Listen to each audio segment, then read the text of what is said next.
Welcome back, everyone, to the Chaos Ball Podcast. Thanks for tuning in. It is June. It's June 4th. It's Sunday, June 4th. The Mariners just got swept, and I'm here recording. You know, it's finally June. Feels like the first couple of months have flown by. But you know what June is? June's Pride Month. Happy Pride Month, everyone. Especially to all of my Catholic listeners out there. No, I'm kidding. I doubt I have any Catholic listeners, but I will. You know, there's been a lot of stupid stuff on the internet recently the past couple weeks. I'm not going to talk much about the Sisters of Perpetual Indulgence and all the shitty discourse around the Dodgers Pride Night. I'll touch on it briefly, though, if you'd indulge me. It's just the classic thing that like Catholics and Christians in general love to do, and I'm not just blindly hating them, but it just rubs me the wrong way. They use their religion as a basis for bigotry and then complain about politicizing sports as an excuse. It's a classic trope. We've seen it happen a lot. Yeah, MLB, sports in general, they have nothing political about them besides celebrating Pride Month, right?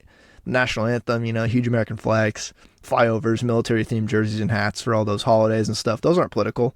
Not at all. No. Those are not political, so we should keep them in sports, actually. It's only when you try to recognize like a marginalized minority in your sport and society as a whole, when then it's a political issue, and you simply won't have it in your favorite sport. Y'all can have like Catholic Pride Night if you want. Like, I don't care. Have a Catholic night. Like, why can't they have Pride Night? Let people who want to celebrate how they want to live, let them celebrate how they want to celebrate. It's pretty simple. What about like Muslim Pride Night, Jewish Pride Night? Would you Catholics, would you get really offended if we had a Muslim or Jewish Pride Night? Like, if we want to include everyone, we should do that too. All I want is y'all to recognize there are probably lots of LGBTQ people working in baseball, and there are probably players in the closet right now who fear coming out just because they'll be looked down upon by teammates or fans who hold this like hatred and ideology we've seen expressed on social media the past week or two. I really doubt I have Catholic listeners, but if you somehow fall into that category and are listening to me right now, I doubt you'll listen further. You probably took major offense to what I just said, because y'all, you know, anytime anyone criticizes you, you get really upset. You can leave if you're just going to be a bigot. I do not tolerate bigotry on the Chaos Ball podcast. That's my official stance. So happy Pride Month to anyone who is listening who may be a member of the LGBTQ plus community.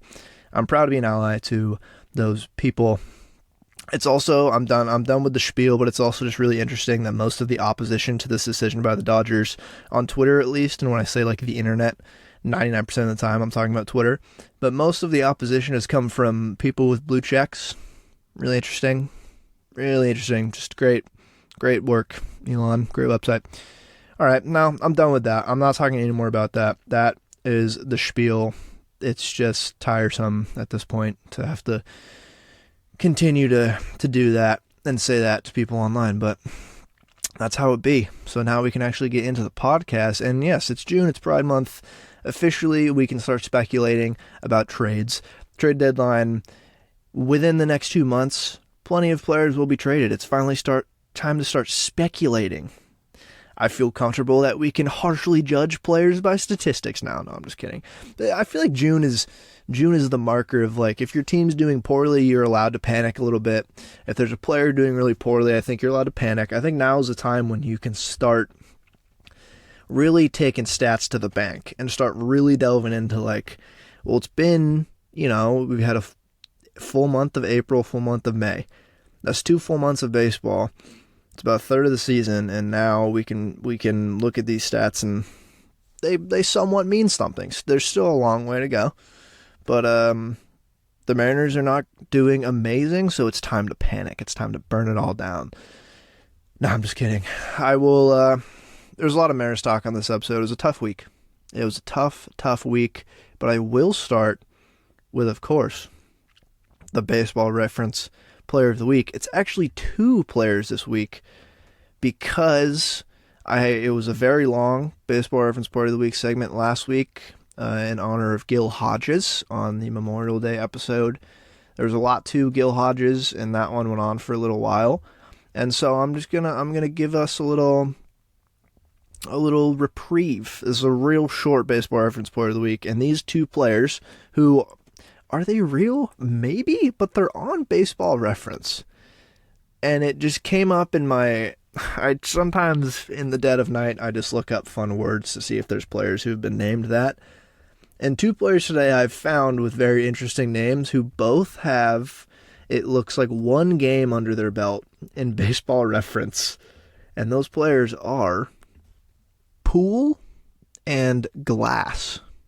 So yeah, if you go to Baseball Reference and type in Pool, there's technically a player, second baseman apparently, with the name Pool. Pool. And then there's also a player named Glass, who is a right fielder, apparently. So both of these players, as I said, they have one game under their belt. There's not much info on them. They both coincidentally played in the Negro Leagues. So Poole came up and allegedly played one game in 1937, had 3 plate appearances, didn't get a hit in any of them, has an OPS plus in their career of -100, played on the New York Black Yankees, and that's all I know about Poole. So Poole, shout out to Poole. Glass, however, came up in 1942, and Glass played one game with 1 plate appearance and 1 hit and 1 run, which means wrong player. How could I disrespect Glass like that? Glass's career stat line is 1,000, 1,000, 1,000 with an OPS plus of 486. Maybe the greatest player we've ever seen. Maybe the greatest Negro Leagues player of all time. The greatest baseball player of all time. You never know. But no, that's it. I told you, very short one this week. Glass played on what team? The Newark Eagles in 1942. And that's it. This is the Baseball Reference Player of the Week. A dual Baseball Reference Player of the Week. Poole and Glass. Shout out to them. I wonder what players those actually were. Why they're in Baseball Reference, I would love to know. I think it has something to do with Negro Leagues and like the documentation around like Negro Leagues players, because just by looking, like if I look at this Newark Eagles roster, there's a lot of players with statistics in here, but then you get Glass, you get a player named Gordon, who is has 2 at-bats and is just named Gordon. There's a guy named Johnny Holmes, who has like barely any stats, but at least that's a name that you like. Johnny, like, I don't believe anyone is named Glass, but I guess I could be wrong, because when you look at, there's a couple on the 1937 New York Black Yankees as well. There's Poole. There's one named Jones, just Jones. There's one named Johnny Albertson, which has some more stats, but still barely any. And Enoch as well. There's a player named Enoch who has 1 career at bat. I'm just wondering, like, what are these players? Like, were they real? Because it's also funny if you go to a team's page on Baseball Reference, like go to the 1937 New York Black Yankees page. They finished 4th in the Negro National League 2. And you go down to their like team batting, and you'll see Poole and Enoch, but they have question marks next to their name, so it's like Poole, Enoch, like Baseball Reference doesn't even know. So yeah, that's the Baseball Reference part of the week. Pretty simple one this week. Shout out Poole, Enoch, Jones, Glass, all these players. I'm sure there are more like this. I might have to do some digging to find out if this is a Negro League thing, or if I can find these teams in a more reliable Negro League history books rather than Baseball Reference. I know Baseball Reference does pretty good, but there's more places to look for this stuff. So maybe I'll do some digging. But that's it. That's the Baseball Reference Player of the Week this week. A dual one with a special shout out to all the other random fun named players who have a question mark next to their name in Baseball Reference because they have 2 at-bats. But yeah, that's it. So now, what did the Mariners do this week? It was just a terrible week. After the vibes were so good going into Memorial Day, like we were riding high. It was 6-1 that week. mopped the Athletics, which I'm happy they did, but does that really mean that much? Not really. Took 2 or 3 from the Pirates, like that's cool, but they've really cooled off since their hot start. Then you get shelled 2 games in a row to the Yankees, and then you win the 3rd game against the Yankees 1-0. Is it time to panic? Because then they went to the Texas Rangers, and oh boy, did they get absolutely pummeled in Texas. Oh, God. I'll get to that in a second. I guess I'll wrap up the Yankee series. There's not even that much to talk about in the Yankee series. It was like the pitchers that normally pitch well didn't pitch well, and the hitting wasn't terrible. It wasn't great, but it was more like Aaron Judge was really hitting well, which is fine. Aaron Judge really hurt the Mariners, and that's not surprising because he's so good. It's crazy how good Aaron Judge is. But it was like Isaiah Kiner-Falefa, Jake Bauers, who's having a surprisingly good year, former Mariner, which is hilarious that he's having a good year, not in the Mariners uniform, and like Willie Calhoun. Those guys were hitting the ball so hard that series. So strange. Like, I think I tweeted it. There wasn't even that much for me to really take away from that series. Like, it was Bryce Miller's first bad start of his career. He went 4 2/3 in that first game, gave up 8 runs on 3 Ks. And some of it was just, I think there's more scouting. Like I talked about, there's more scouting out there of his stuff as he continues to throw major league innings, and they were on the fastball and hit it, and he looked like a normal rookie pitcher in that moment, more so than he's ever looked in his career so far. His very short career right now. Honestly, nothing to be worried about. It's going to happen. Pitchers will get shelled from time to time, unless you're, I don't know, Jacob deGrom, unless you're one of the greatest pitchers of all time. Like, Clayton Kershaw doesn't really get shelled that much, if ever. Nor does deGrom. Those are 2 of the greats. Like, it's okay. And that's going to happen to young pitchers.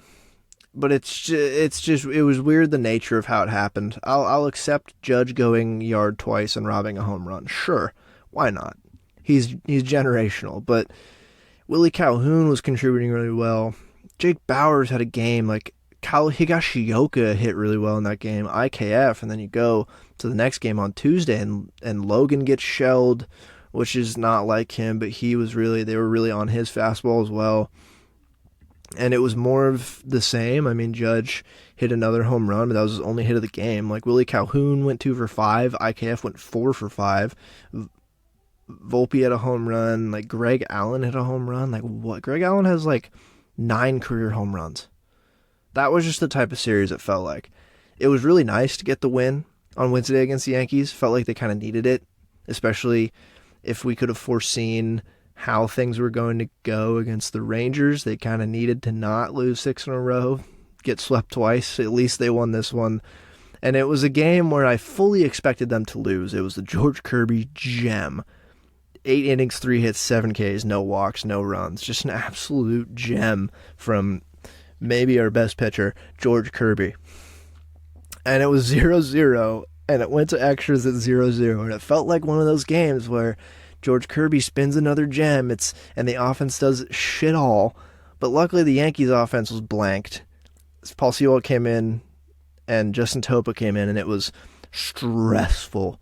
It was stressful, those extra innings, but they somehow came out of the top of the 10th unscathed, set the table for Cal Raleigh, our clutchest player, and he dumped a single into right and won the game. It was good. It was a good little reprieve, because if they got shelled the first 2 games of the series, and if they wasted that George Kirby start, like, he didn't get the win, but, win-loss for pitchers, I think at this point, no one takes it seriously, which I'm very glad about.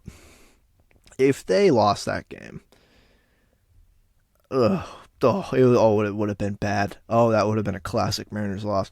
But glad they won, because then they go into the Rangers series with slight optimism, and clearly that didn't matter. But they go into the Rangers series, and it's like, I would have taken 1 game from these Rangers. I would have taken 1 game, because they're playing really well. And I resigned myself to probably they weren't going to win today, which is Sunday, because Eovaldi was on the bump, and I just didn't really foresee that happening. And it didn't, obviously. We got destroyed. And also Marco was pitching one of these games, and I just didn't think Marco pitching in Texas was going to especially go well. Turns out Marco is now hurt, and it was Bryan Woo, who I will talk about once I get more into this. But just going into the series, I wanted a win. I wanted one win, and they didn't get it. They got swept. And the first game of the series on Lou Gehrig Day, by the way, shout out to Lou Gehrig and everything that MLB has done this year for that, which is cool. And also a special shout out to Sarah Langs and starsforsarahlangs.org. If you're interested, go check that out. But Friday, Luis Castillo was on the bump, and he had a great start. 7 innings, 1 run, 1 walk, 6 Ks. And the Mariners lose 2-0. They get blanked by John Gray again. John Gray destroyed them at home a few weeks ago, and he destroyed him again in Texas.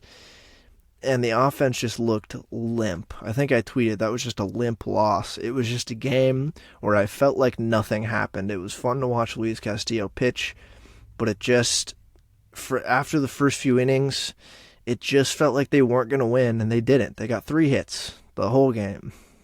Just deflating. This team has a way of taking and sapping the life from me. It's really frustrating. It's just watching this offense fiddle with their bats up there and not even come close to putting in good at bats. It's just really frustrating at this point in the season to watch. I don't know what needs to change. The Rangers are just a cut above right now, but it was just tough to watch that first game. That was the game you win, because the next 2 games, y'all know what happened. They got destroyed. That was the game you have to win with your ace on the mound in Luis Castillo.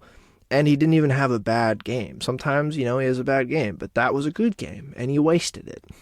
But after that game, still slight optimism, I guess, right? Almost beat the Rangers. Let's hang the banner. But no, we thought Marco was starting on Saturday.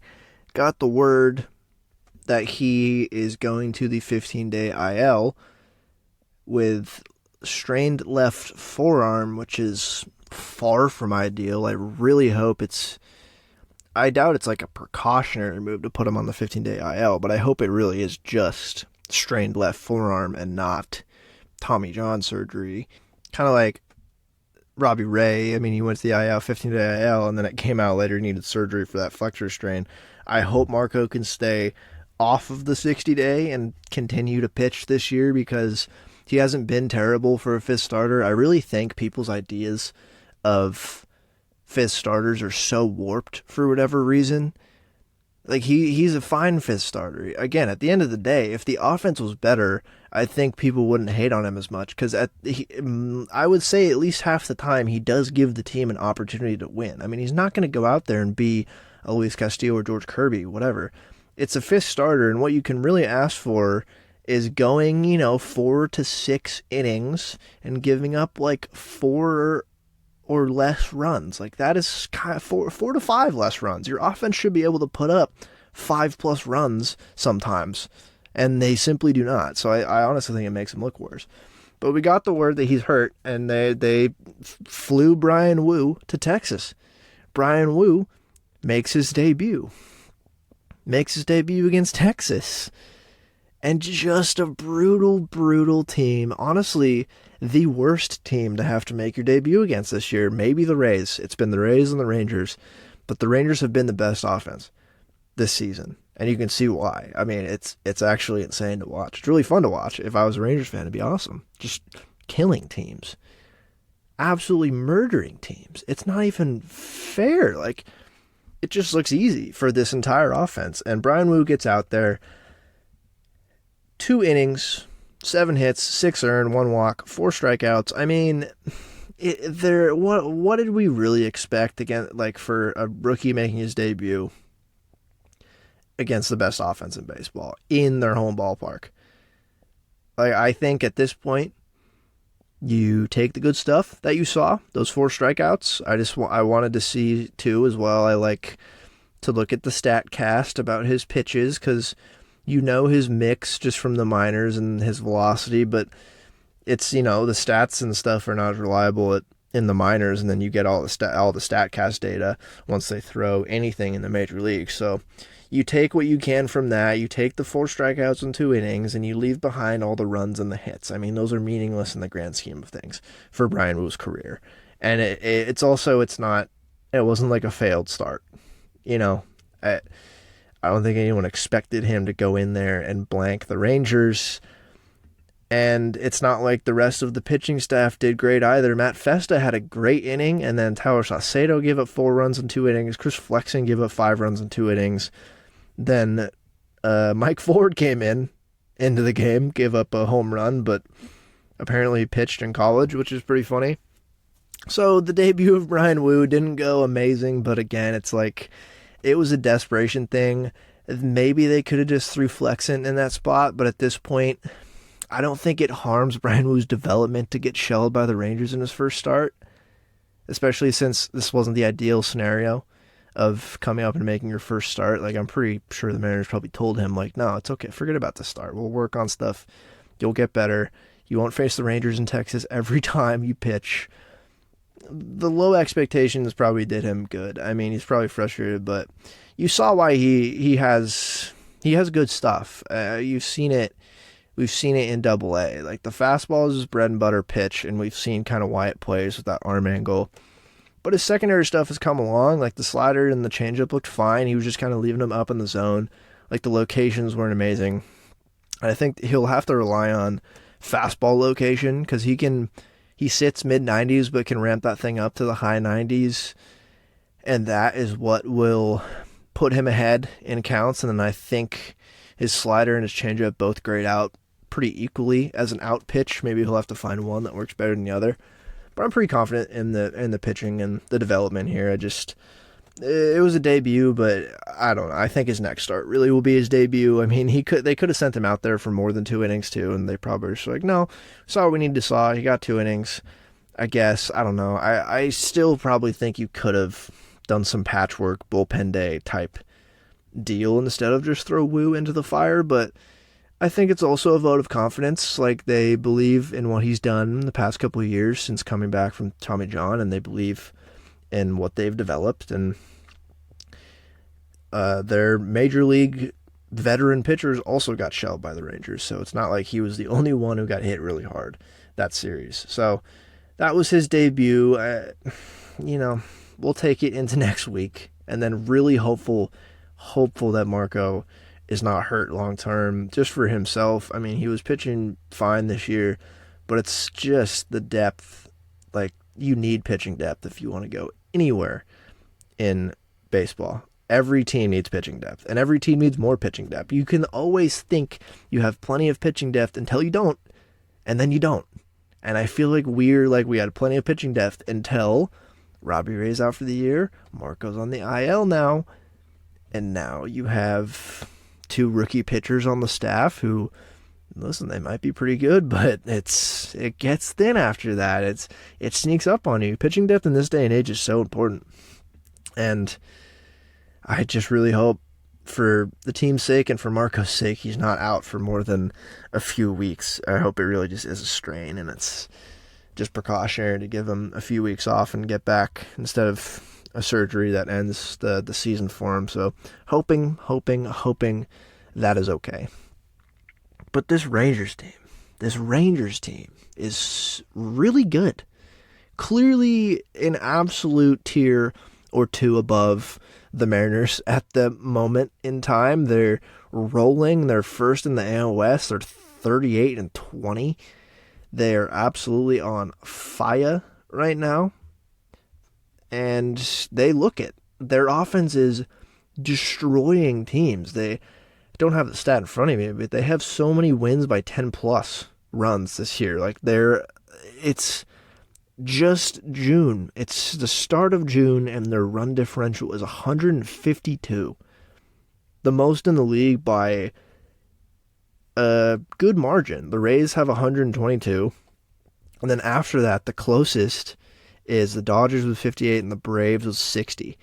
Otherwise, those 2 teams have been the class of the league. The Rays are 42-19, the Rangers are 38-20, but I think the Rays bullpen is where it sets them apart from the Rangers, but the Rangers offense has been the best in the league this year. And it's pretty crazy to watch. It's pretty wild to watch. I'm not super concerned about the pitching staff. Like after the Yankees in this series against the Rangers, I'll say it's not long-term concerning. I think when the staff has a bad week, they've been so good, it's just way more surprising and apparent than when they continue being good. And like when the offense is continually bad, it's less surprising and under less scrutiny because it's just like, oh, well, that's business as usual. So there's more scrutiny when the pitching staff isn't good because that goes against the norm the past few years of what we've seen. And long term, not worried. And like Judge destroying us in Seattle, not worried. I am worried about how good the Rangers are and how the Astros are definitely still better than the Mariners. The Angels are at least at the Mariners level. And the Mariners, they're 9.5 back of the Rangers right now. And by the end of this month, they could be 15 back if it keeps going like this. Like everything has come together for the Rangers team.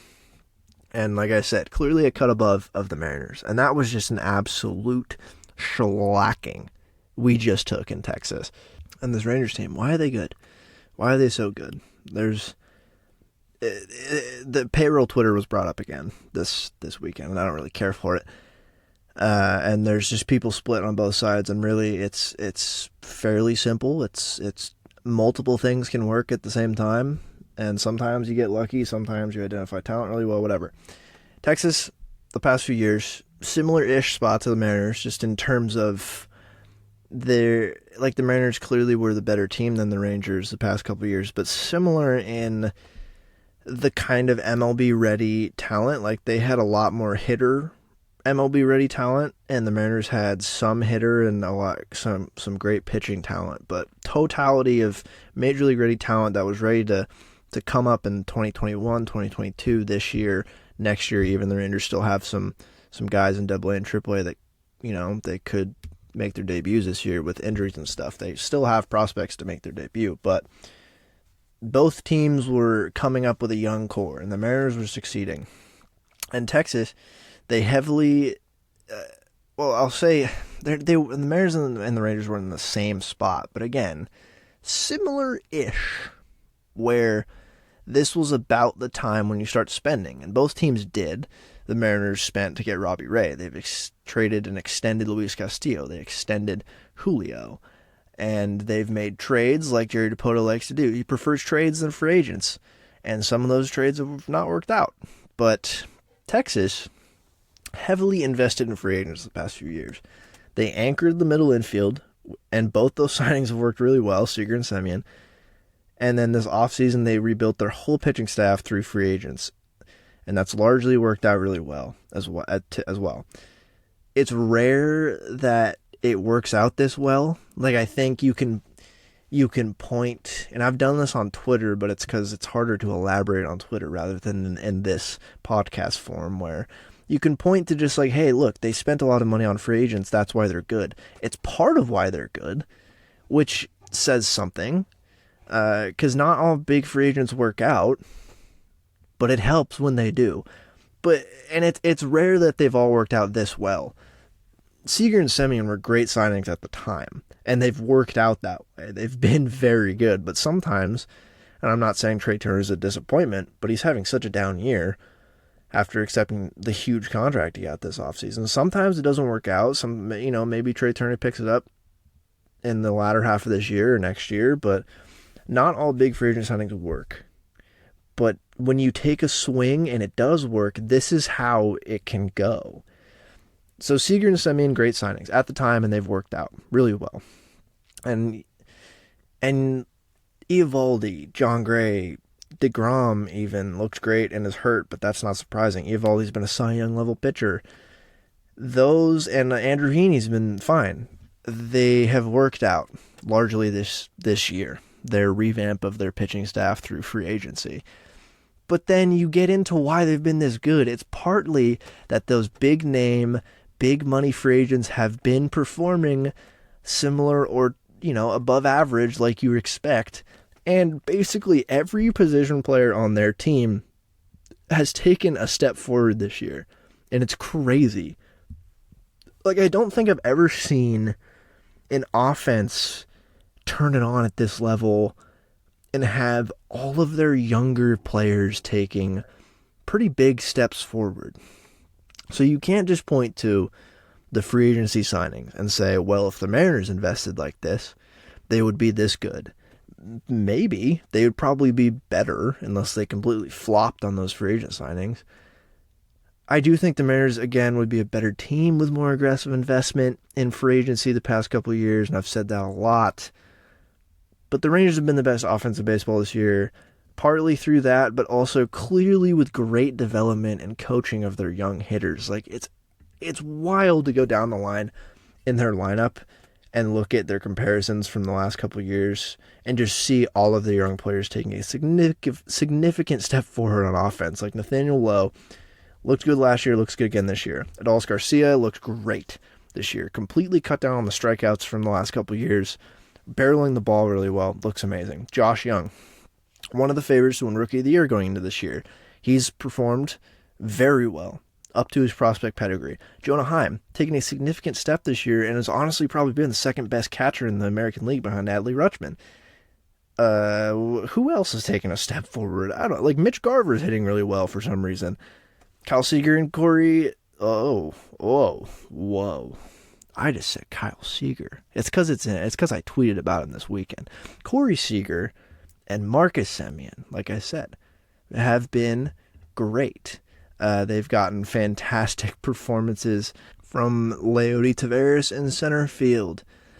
I would say their biggest hole on the team is probably left field, although Ezekiel Duran has been playing out there, another very promising rookie like Josh Young, and he's been great at the plate too, and he's been filling in at left field or right field. Their corner spots are probably their weakness, but they're not that big of a weakness, I guess, because Robbie Grossman's been okay in DH and left field. Travis Jankowski's been fine too, and they don't need that much production from those two guys when every other player is taking a step. It's pretty wild. I don't know if I've ever seen a team and all of its young players come together like this and all significantly take a step forward at the same time. It's pretty crazy. I don't know if that's lightning in a bottle, if it's luck, if it's really good development, really good coaching, maybe just a little bit of both. It's probably just good development too, I would say. Like, maybe testament to Bruce Bochy, and he's just getting, him and his staff are just getting the most out of each and every one of these guys. It could just be that. It's crazy to see. I mean, big free agent signings don't always work out. Those they have for them largely past few years. And but sometimes I just wish the Mariners would go for it rather than sit on their hands and sign AJ Pollock and nobody else. Like, at least sign a big name guy. And if he gives you AJ Pollock production or Colton Wong production, then so be it. At least they tried something. Sure, it gives them more financial freedom to sign AJ Pollock to a 1-year deal. Generally, I don't really care about that. I don't think another $30 million contract on the books really breaks the bank for this team, given the amount of profit they're going to bring in this year compared to the payroll expenses. The Mariners do, however, have a rich history of signing or trading for good players and instantly turning them into below-average contributors. That's just Mariners' heritage. It's really, and I try not to just say, like, well, if the Mariners spent, they'd be better. I think there is a decent correlation of spending and being better, but you can't just spend. I mean, look at the Padres. They've been pretty disappointing this year, and they might turn it around. And then look at the Mets. They've been a little disappointing too. Who's saved the Mets so far this year? Their offense. It's been the young guys. It's been their prospects. It's where I think the Mariners were in a better situation than the Mets or the Padres in terms of their young core. Where if they just put more expensive, higher pedigree free agents around them, I think they would have been in a better spot. They didn't have to sign all the stars like San Diego. They didn't have to sign everyone in the world like the Mets. Like similar like to what the Rangers have done. They've filled out the holes where they didn't really have prospects, like middle infield, and then all the other places where they've had prospects, they've gotten significant production from, which again is rare. And do I trust the Mariners to do that offensively? No. I think clearly they're good at developing pitching, and I've talked about this, but also very clearly they are not great at developing hitting at a significant level. I mean, they've done great work with Cal. Julio's generational. Clearly, Kelenic has vastly improved his offensive production this year. But then you look at guys who immediately come into the team and take a step back. Why? Why is that a thing? It goes back to like their big splash free agent signings of the 2000s where Adrian Beltre and Richie Sexson, and if you look at their career trajectories, if you just showed me a graph of like their career WAR, their career OPS plus, their offensive output, I'd be able to guess where they went to the Mariners. It's where the lowest, it's where they peaked and then they went to the Mariners and then they dipped. That's just what happens. It's a Sean Figgins thing, you know? It's what we've seen, what happened to Jesse Winker, what's happening to Colton Wong. On a minor level, what's happening to Teoscar. He's still been fine, but not as much as what we expected. It's just tough. It's tough to watch the Rangers be winning like this. But it's pretty miraculous what they're doing. And I really am bitter about Semien. Like, again, I can't just say blanket statement, the Mariners should throw all the money at these big free agents and they will always work out. Obviously, that's not true. But Semien specifically, I'm very mad about because although I didn't have this podcast, back when he was a free agent, but if I did, I would have been so annoying, and this season I would have been pulling receipts. And my friends who are listening right now can attest to how often I said the phrase, quote, future Mariner Marcus Semien during the 2021 offseason and just the season in general. For a whole year leading up to him being a free agent, I attempted to manifest him coming to the Mariners. Future Mariner Marcus Semien became a daily part of my vocabulary. Every time I saw him doing something good, I tweeted it like once or twice from my main Twitter account. Should have tweeted it more. And the Mariners didn't end up signing him, and it's looked like he's been amazing. He's been awesome for the Rangers, and boy, he would really fill the second baseman hole on this team. Why it made it worse that they didn't sign him is because they replaced the second base with Adam Frazier. It just grinds my gears. And the Semien one stings me. I'm bitter about that one. Seager, whatever. The shortstops this offseason, whatever. I'm just so bitter about Marcus Semien because I tried to manifest him to the Mariners so much, and it didn't work out. And boy, wouldn't it be nice if he was on the team right now? That being said, the Mariners probably sign him, and then he probably steadily declines and is not hitting this well like he is in Texas. I feel like that would probably happen. That's just the Mariners. That's just Mariners baseball, baby. That's what we've been used to. But that's it. I'm done. I'm done talking about the Rangers. What else happened? Mike Ford got called up and has yet to revitalize the offense and the team. You know, it's only a matter of time before he starts raking and the offense comes alive. It really is. I started the hashtag year of Mike Ford in spring training, I believe, and he's finally up at the big league level, and I'm just waiting to cash in on the hashtag. I've been nothing but optimistic about Mike Ford, and all of my rational baseball thoughts, I'm throwing them out the window. Mike Ford will be a positive offensive contributor from here on out. I guarantee it. Take that one to the bank. No, I'm just sad. The front office has really just sapped all of the life from us fans to the point where we were begging them to promote Mike Ford, of all people, to fill in the DH hole. Begging them to do it because of what they've left us to root for offensively and specifically in the DH hole. They've brainwashed us into thinking that was going to work. And Mike Ford he really was lighting AAA on fire, but again, he might just be a guy who does that.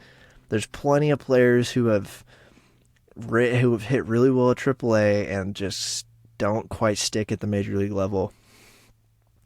Taylor Trammell, for that matter, with the Rainiers, his stats in AAA are fantastic and has never quite been able to put it together at the major league level. There's just a lot of guys who are like that. It's because it's really difficult. It's really hard to come up to the bigs and hit. And everyone always says it's like the jump from every minor league level is difficult, but the jump from AAA to the MLB is the hardest by far. It's the biggest gap. And then I'll turn on my rational brain. I tweeted a little bit about this. I'll turn on a rational baseball brain for a second. You can't point to Mike Ford's 2019 stats as a basis for what he could be as a player because, one, that was 2019. The balls were juiced to the gills. I tweeted Tommy La Stella hit 16 home runs and 300 plate appearances that year. You're going to trust that? No. So you shouldn't trust Mike Ford's stats, especially because he only played 30 games, so it's a very small sample in and of itself. Two, so another point to be made, again, AAA, you can rake in AAA and not hit well at the major league level. I just said that. We've seen that happen all the time. And with Mike Ford, he's bounced from AAA to the majors so much at this point, he just seems like that type of guy, and I hope he proves me wrong and is amazing. And then my final point is he plays in the Pacific Coast League in AAA. So a couple things with that. One, automated strike zone is currently in the Pacific Coast League, so walk rates are up across the board for hitters, and, well, I guess pitchers too. There's just a lot more walks because of the automated challenge system and the PCL that they're trying out. So that somewhat boosts offensive numbers on base percentage and whatnot. And then also, it's the Pacific Coast League where you play in 3 of the most hitter-friendly ballparks in the minors. And so that can kind of boost your stats a little bit too. And if you look at the teams that the Rainiers regularly play, so they play in Tacoma, that is similar to Seattle. It's not a very hitter-friendly ballpark. But then they go and play the Salt Lake Bees. That is one of the most hitter-friendly ballparks in the league. The Reno Aces is a pretty hitter-friendly. They play the Las Vegas Aviators. That is the most hitter-friendly ballpark in the league. In their division, they play 3 teams very regularly in very, very run-heavy environments, which can really inflate stats. It's a part of the reason why it's very tough for the Angels to judge hitting numbers in AAA. Like Joe Adell is another guy in this category at this point where might just rake in AAA. One, he might just be a good AAA hitter across the board, but he plays in Salt Lake. Crazy elevation in Salt Lake, and he kills the ball down there, and then he comes up with the Angels, and he does nothing. It's a similar situation. The Mariners front office has made us be super optimistic about calling up Mike Ford, and as that doesn't tell you how poor they've built this offense, I don't know what does. That's just so brutal. But that's another thing that happened this week. Mike Ford with the team. What else? What else has happened? I mean, it's June, and so now, like I said, it's starting. The trade talks will start. In the next few weeks, I will probably start talking more about trade targets after it becomes more clear, like what teams might be selling, what teams might be buying, standing firm, whatever. I'll probably do a whole trade talk episode. Maybe start of July. I don't know. We'll see if there's any trades in June. There might be. Get ahead of the big rush, big gold rush maybe. I don't know. There's a couple teams that we don't really know are selling or buying yet, and it will be fleshed out in the next few weeks. But like the White Sox, I talked about this a few weeks ago. If the White Sox decide to sell, depends on to what degree they want to sell, but Eloy is a name I floated out there for the Mariners to trade for to fill in at DH. And other teams would be in on this. This is the problem. In terms of the hitter market, at this point, again, it still depends on what teams are selling, but there's not a lot of amazing hitters on the market that are going to move this season. And so the few good hitters that will move, it'll take a decent package because other teams will probably need this. Not as much as they need pitching, but the Mariners should be in on any and all offensive guys that can fill DH, back up first base, another outfielder maybe because A.J. Pollock's been unsurprisingly bad. So Eloy is made to be a DH. He came up as a really good hitter, awful in the field, perfect DH. he's still a good hitter, and part of what would make him pretty expensive and maybe the most expensive hitter at the deadline is he has team control. He has 4 more years of team control, I think, which includes 2 club options. So that would make him particularly expensive. Teams value team control very highly. Like, that can really sway a package because teams love team-controlled contracts, and it's not that expensive for Eloy. The Mariners won't look for a pitcher. Like, I guess it depends on the Marco injury, but I doubt it. Like, if Marco is really out for a while, maybe they try to tack on, like, a depth AAA starter in a trade for a hitter. Like, I don't know. If they can just get a cheaper depth AAA guy, maybe they will. And I'm not... And if anyone's going to make a lot of trades, little trades in the next 2 months, it'll be Jerry Dipoto. The White Sox, I guess they could trade Giolito. I don't think the Mariners would really be in on him. Maybe they would. I don't know. Probably not. But the White Sox, the bullpen is where their value lies in terms of a seller, I think, unless they completely blow it up and sell their whole young offensive core, which I don't know if they'll do. Because their bullpen, they have a good amount of pieces in there that are actually good pitchers that they could get some good players for in return. But every team is always looking to upgrade their bullpen at the deadline. Like, every team always could stand to upgrade their bullpen, so the run on their bullpen would be swift, and a lot of teams would be in on it. I don't think the Mariners will be buyers for their pitching, for their bullpen specifically. I think they're fine. I think they would be dumb to prioritize bullpen, and they definitely won't. I don't think they'll be trading for any bullpen pieces, so that would be kind of weird. The pitching market is just going to be hot. So any pitcher you want is going to be really expensive, probably more expensive than the hitters, just because at the moment, like I said, not a lot of amazing hitters available, but every contending team needs starting pitching depth.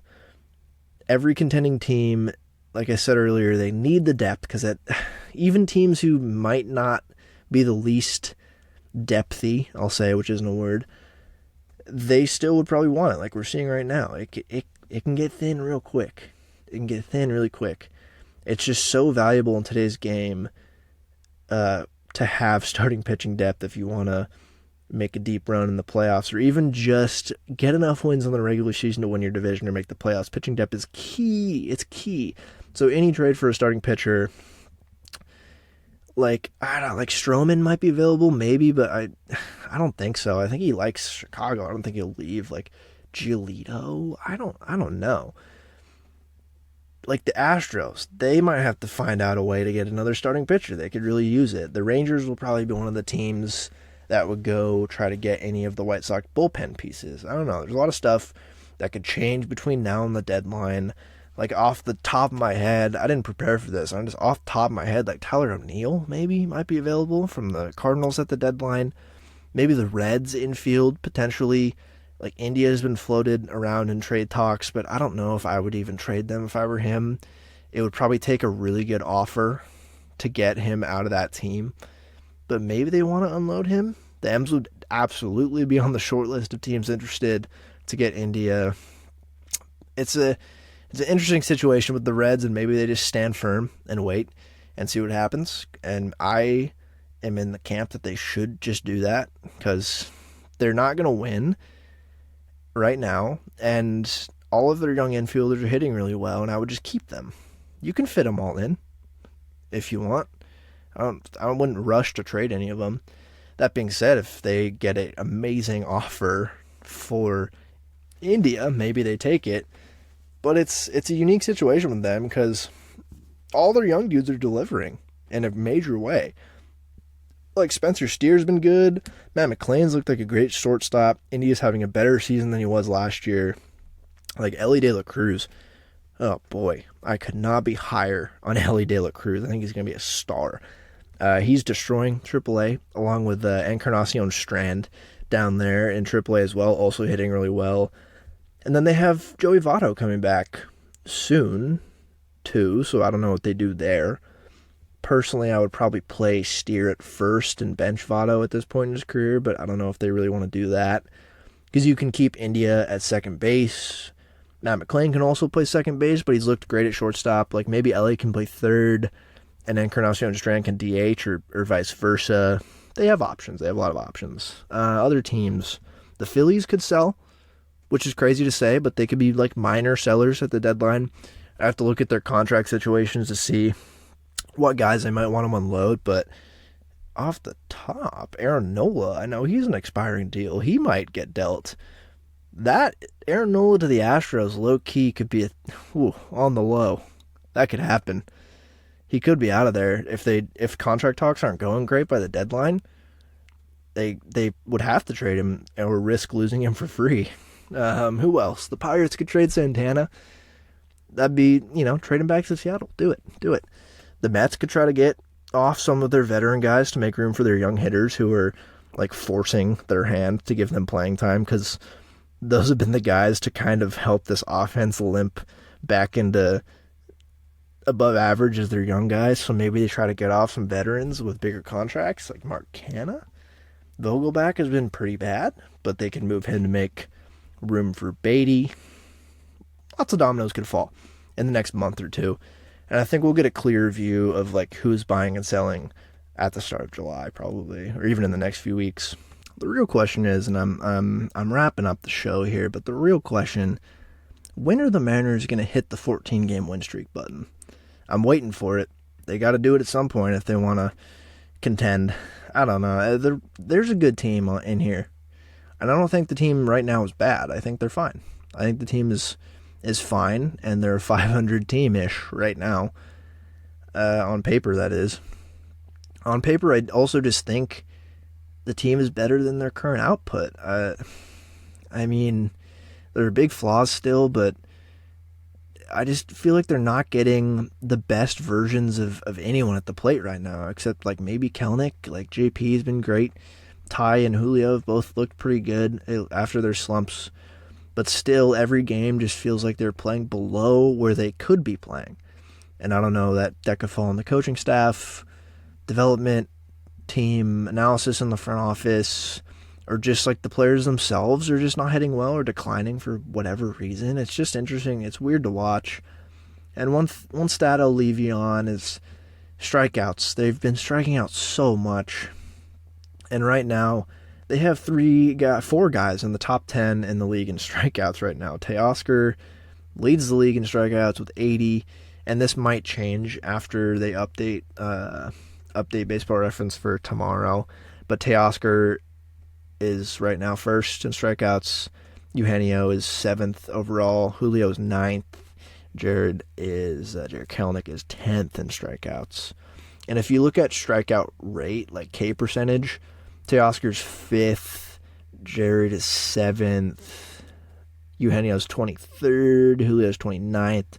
So when you look at overall Ks, it's slightly inflated, partially just because they've played a lot, but it's still 4 guys in the top 10 of overall strikeouts and top 30 of K rate. So it's just a lot of strikeouts in the offense. And I feel like that falls on the coaching staff. I think they got to control the zone better, dare I say it. Just brutal. But that's what I'll leave you with. The Mariners this week, they lick their wounds. They go down to Southern California. The Padres and the Angels coming up this week. For those of you who don't know, and most of you do know, I live in Southern California. I will be going to the San Diego Padres game on Tuesday. And one of my buddies seems like he might hook it up, and I might be able to go on the field for batting practice, which would be amazing to see, and I'll probably tweet videos if I end up doing that of BP. And then the Angels, I'll probably see 2 of 3 of the Angels games down here too. So I'll have a lot to report on next week from a live viewing perspective, but looking forward to that. Hopefully they can start playing some better ball. The Padres are playing better baseball right now, and the Angels are still kind of where they've been all year. But that's it. That's it for this podcast. Thanks for listening this far. Appreciate it. I'll catch you next week. But, of course, have a good rest of your week, and go Mariners.